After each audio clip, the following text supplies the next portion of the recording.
Next, let's talk about convergent plate boundaries. So we've got three different types of plate boundaries: convergent, divergent, and transform. Convergent, we have three types, and we talked about this in class. We've got continental meets continental crust. What's going to form there? This is what we said the Himalayan mountains were an example of. Two plates, two continental plates hitting each other, and they both buckle and move upwards because they're both very buoyant or less dense. So neither one of them subduct, but they hit each other and they crush and crumble and they build a mountain range. Himalayan mountains are an example of this. There's no volcanic activity or very little volcanic activity in the Himalayan mountains because nothing is being pushed down into the mantle. So there's not going to be very much volcanic activity. But there are lots of earthquakes. The Himalayan mountains are growing year by year. Okay? Continental meets oceanic crust. The oceanic crust is more dense, and so what's going to happen to the oceanic crust is it's going to go down. Right? It's going to go down into the mantle, and that's going to create these volcanoes. And so we've got the oceanic is more dense. It subducts under the continental earthquake, and volcanoes are both prevalent in a continental to oceanic convergent plate boundary. And then we have oceanic meets oceanic. This is where, well, are they both the same density? Not necessarily. The older oceanic crust is going to be more dense, and typically the denser oceanic crust subducts under the less dense oceanic crust, and we have this subduction zone again. Over time, this younger oceanic crust will begin to buckle and start forming volcanoes underwater. Eventually those grow to be larger volcanoes, larger volcanoes, larger volcanoes. Eventually those peak over the crest of the water and become what's called volcanic island arcs. Japan is an example of a volcanic island arc that has been formed over the last millions and millions and millions of years. Okay? This idea, this thought about subduction we've talked about. Subduction, well, before I get here, let's play this link, because this link really gives you a good idea of a simulation of the Himalayan mountains and how they were formed. Let's take a look. When continental crust crashes into continental crust, the similar density prevents one from diving under the other. This is called a collision boundary. The plates push up against each other, creating mountain ridges. There is one more time. Okay, so that's where continental meets continental, and it does a really good job at showing you the folding and the compressing of the continental plate boundaries.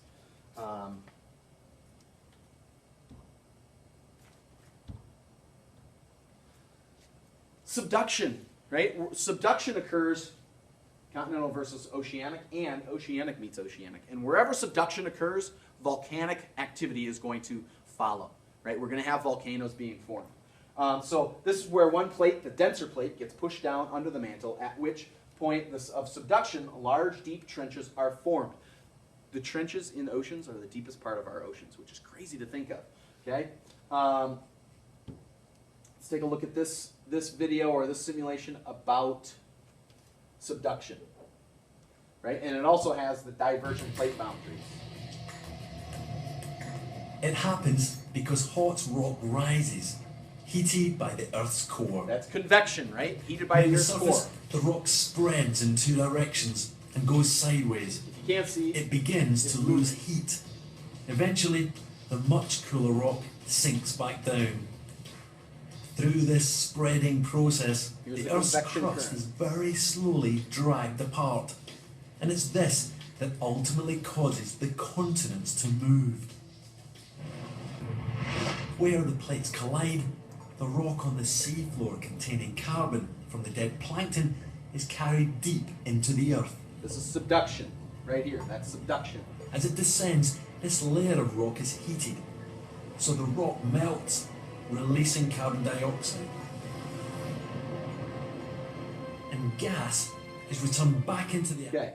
Okay, so these images show you, here is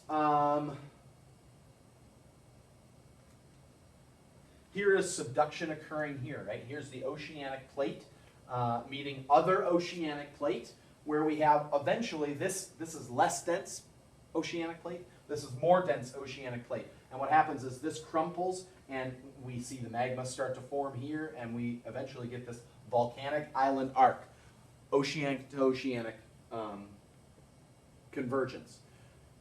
Here we're just seeing, this is part of the plate that's being subducted, and this is the other plate that's being pushed, compressed, and we start to see mountains being formed. The last one shows you, here's continental crust, here's oceanic crust, and here's that deep trench where the oceanic crust dives down into the mantle. We have this huge trench that's formed, very, very deep trench. And then we have volcanic activity because of this plate melting, and that eventually forms mountain arcs on land. Okay, so along the west coast, Oregon, Washington State, that place is a place where we have volcanoes that are on land. That's kind of part of that subduction zone. There's a subduction zone right off of that coast, right off the west coast. If we continue down here, this is another picture showing you, here's the oceanic crust subducting down. It melts, and that melting and the gases given off eventually find their way to the surface, building these islands, or I'm sorry, these mountain ranges along the coast of the plate. Okay? So that was convergence, right? We've got oceanic, oceanic, continental, continental, and then oceanic, continental. Know the difference and know where we have examples of that. Divergent, we've looked at over time. This image does a pretty good job at showing you, right? Here is a convection current where the hot magma is spewing out, solidifying onto the ocean floor, and the floor is going in opposite directions. Two plates moving away from one another. Take an example, the mid-ocean ridge, right here. Here's that weak point in the crust where hot magma is able to reach the surface. Cody Chambers, would you please go to the band room? Cody Chambers to the band room. Thank you. So right here is where we see the weak part of the crust where hot magma is able to make it to the surface, solidify into rock, and then it moves these two plates in opposite directions. Okay? Animation of this, let's take a look.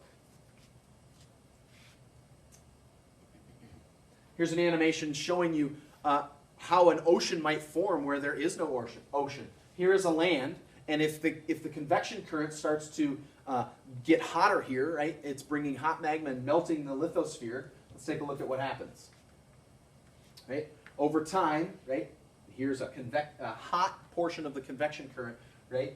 It's pushing and it's melting, it's pushing and it's melting, it's pushing and it's melting, it's pushing and it's melting, and it starts to push these two crusts in opposite directions. All of a sudden we have this spew of volcanic activity, and then over time that goes dormant. We still have this rising of hot magma, and it's burning through the lithosphere, it's burning through the crust, and we eventually get to where it starts to seep and solidify in the rock, seep and solidify, seep.